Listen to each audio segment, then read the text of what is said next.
축산, 검협전.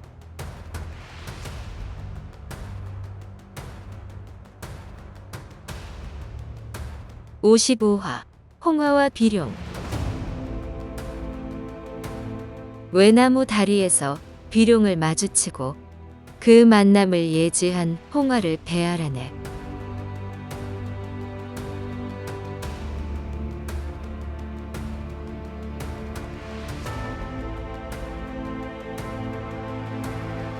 불길이 점점 거세지자 재영운이 어서 떠나자고 일행을 재촉했다.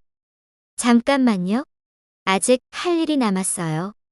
신양난의 말에 따라 작은 산봉우리 2개가 이어진 곳에 내려섰다.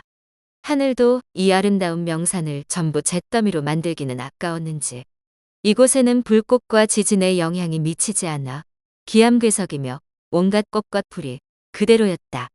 뒤를 돌아보니 모래와 자갈이 어지러이 날리고 맹렬한 불길이 하늘 높이 치솟아 세상이 온통 시뻘겋게 보였다.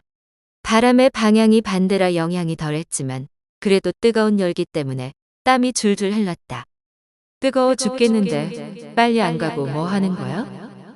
재금선이 속으로 구시렁거릴 때 신양난이 복선담을 향해 꿇어앉아 대성통곡했다.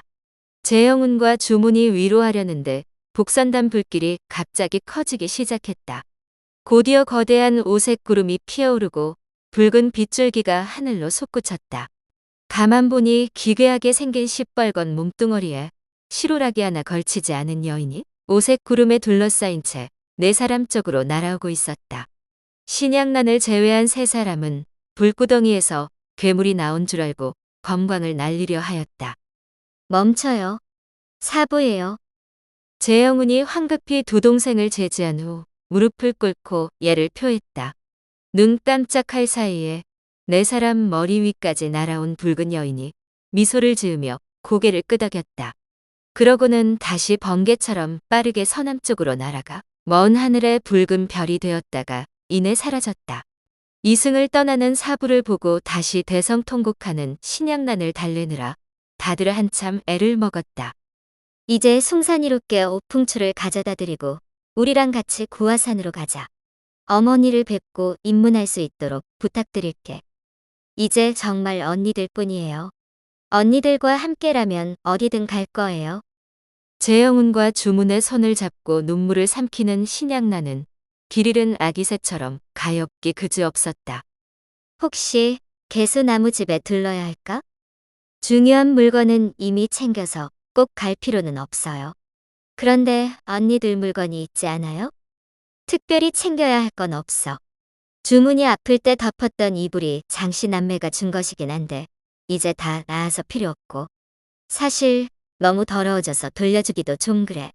동생이 괜찮다면 안 가도 돼. 저기 다시 가보면 안 될까요? 주문은 나중에 재금선에게 개수나무집 이야기를 듣고 누워있느라 구경하지 못한 것이 못내 아쉬워 가보고 싶던 차였다. 재영운은 차마 거절할 수 없어 다 함께 가보기로 하였다. 개수나무 집은 엉망이었다. 하늘을 찌를 듯 당당한 위용을 자랑했던 나무줄기가 맥없이 부러져 버렸고 살림살이가 어지러이 나뒹굴고 있었다. 다행히 불길이 미치지 않아 형체는 남아 있었다. 신양난이 문득 눈에 띈 작은 상자를 얼른 주워 품에 넣자 주문이 궁금해했다. 그게 뭐야? 개수나무 열매로 만든 향가루예요.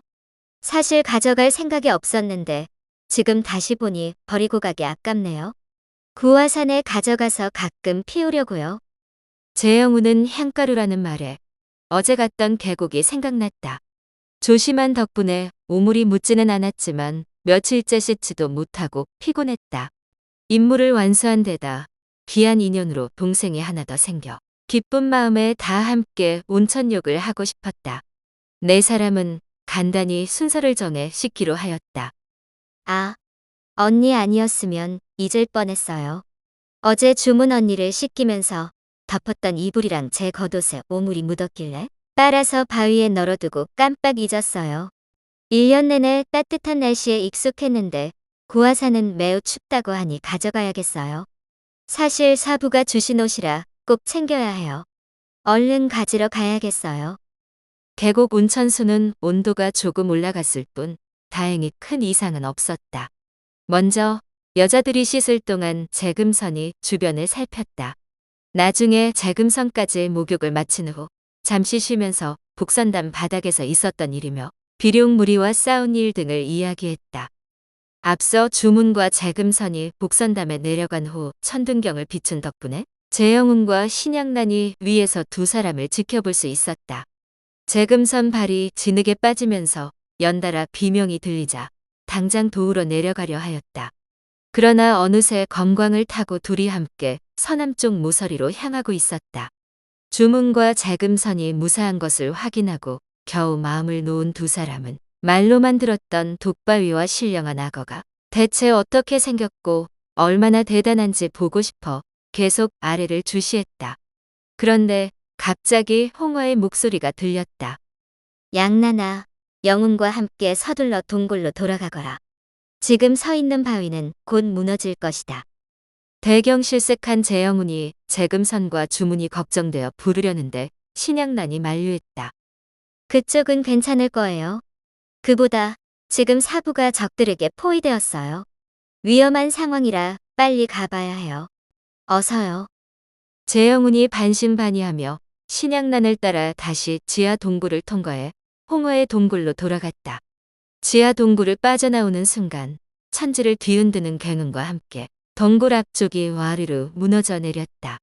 이때 단약방에서 키가 2척밖에 안 되는 아기 모습을 한 시뻘건 몸뚱어리가 10장 멀리까지 붉은 빗줄기를 내뿜고 있었다. 어제 숲에서 마주쳤던 비룡과 그의 제자 일당을 상대하는 중이었다. 신양나는 너무 놀라고 당황스러워 거의 울 것 같은 표정이었다. 영훈 언니, 빨리요. 사부가 놈들에게 당했어요.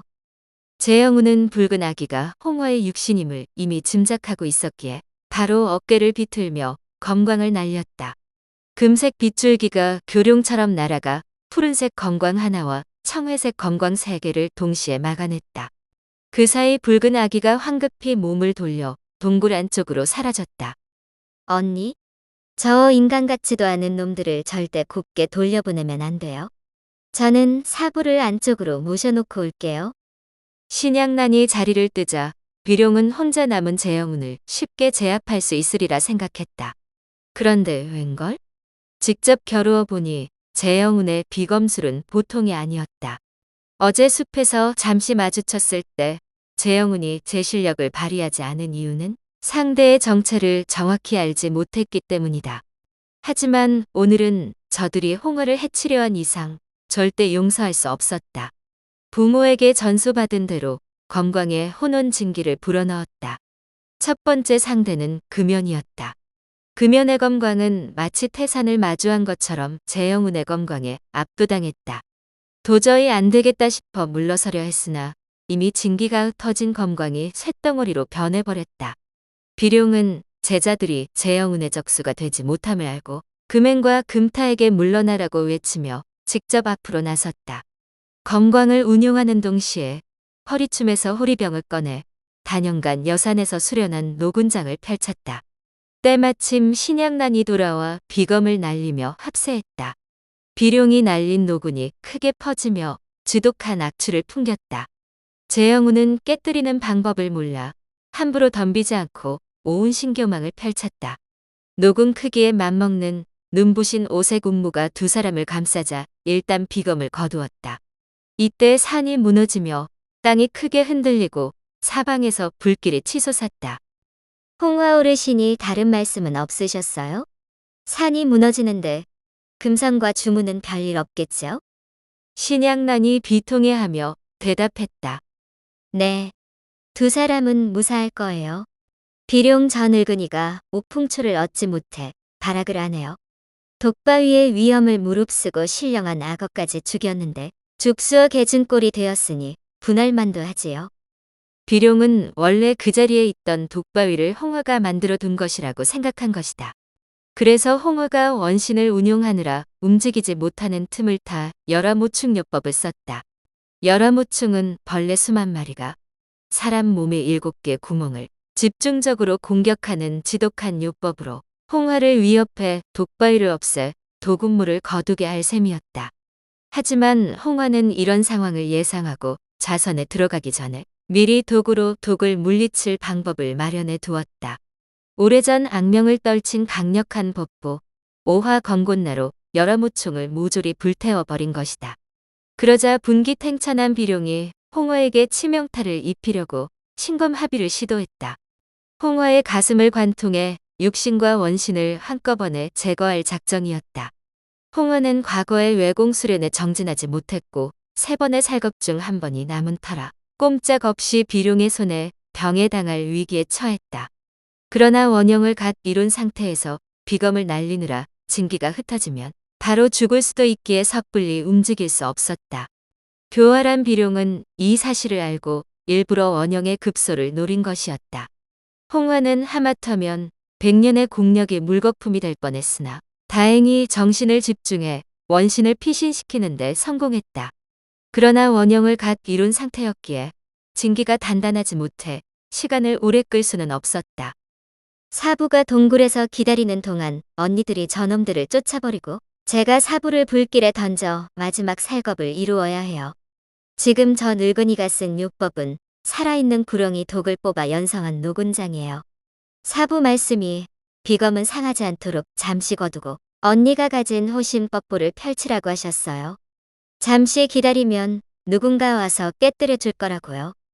말이 끝나기가 무섭게 수십 장 멀리서 날아온 오색 광채가 노군장을 날려버렸다. 오풍초를 캐고 돌아온 주문과 재금선이 천둥경으로 요법을 깨뜨리고 비룡 일행을 쫓아낸 것이다.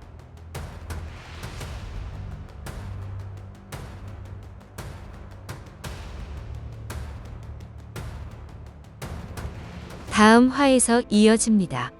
더 좋은 콘텐츠를 제작하기 위하여 구독과 좋아요, 알림 설정 부탁드려요.